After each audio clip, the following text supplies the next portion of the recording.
Padişahla Kayseri, Kayseri'nin fıkraları. Vaktiyle padişahın biri. Bana yalan söyleyebilene bir yük dolusu altın vereceğim, demiş. Yalancılar hemen saraya koşuşturup başlamışlar yalana. Bir kuş aslanı kapıp yuvasına götürdü. Bunun neresi yalan? Kuş kartaldır, arslan da kuzu kadar minik bir yavru. Kaptı mı götürür tabii. Komşu ülkede bir eşeği kral yaptılar. Ülkenin kralı pencereden bakınırken tacını düşürmüş. Taç da pencerenin altındaki eşeğin başına geçmiş. Taç kimin kafasındaysa kral olur tabii. Padişahım, ben gökyüzüne bir ok attım.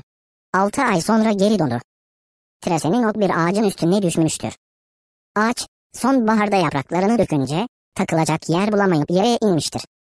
Böylece padişah her yalana gerçek bir bahane bulmuş ve kimse padişaha bu yalandır dedirtememiş.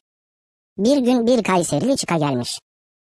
Padişahım, sen benim babamdan borç olarak bir yük dolusu altın almıştın. Şimdi geri almaya geldim. Yalandır dersen ödülümü ver. Yalan değil dersen borcunu öde.